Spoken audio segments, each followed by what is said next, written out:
Genesis 16:16 describes how Abraham was 86 years old when Ishmael was born to his wife.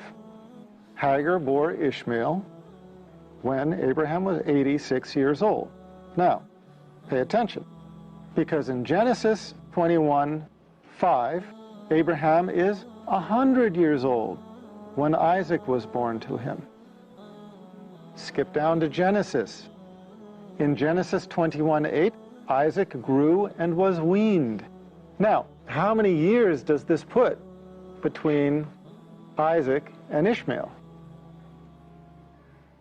In one verse, we are told that Abraham was 86 when Ishmael was born to Hagar. In another verse, we're told that he was 100 when Isaac was born to Sarah. 100 minus 86, let's see, 10 minus the 6, carry the 9, 14, okay? Comes out to 14. Then we're told in Genesis 21:8 that Isaac was weaned. Tradition in the Middle East is that weaning takes 2 years. We have a 14-year difference between Isaac and Ishmael. Isaac has been weaned for 2 years, so that means Ishmael is now what? 14 plus 2? You got it, 16 years old. Genesis 21:14 through 19, which tells the story of Ishmael and his mother when they were allegedly cast out. Let me read it to you, and you pick out for me the passages which don't match the description of a 16-year-old. So Abraham rose early in the morning and took bread and a skin of water, and putting it on his shoulder, he gave it and the boy to Hagar and sent her away. Then she departed and wandered in the wilderness of Beersheba.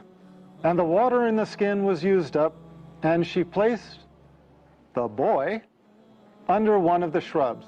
Placing a 16-year-old boy under a shrub, and he stays there?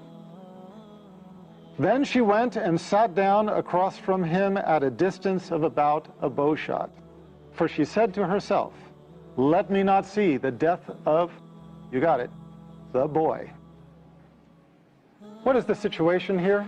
They've run out of water in the desert. She has put Ishmael under a shrub and walked away from him because she does not want to, quote, "see the death of the boy."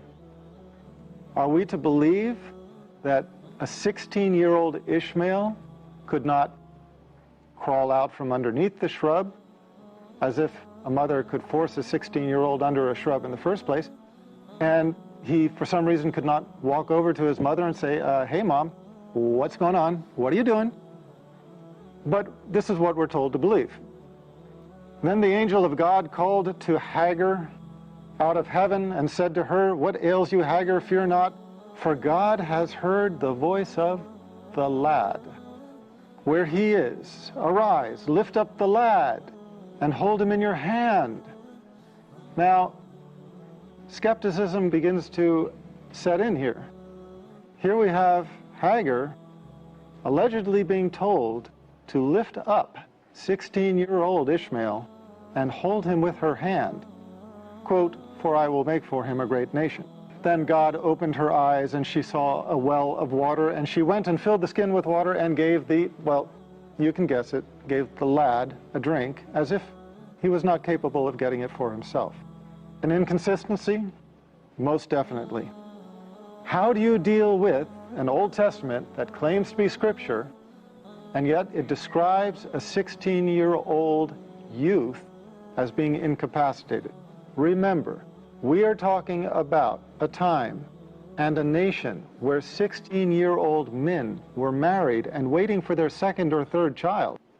We're talking about a day and age where 16-year-olds were heads of households, and at times they were kings.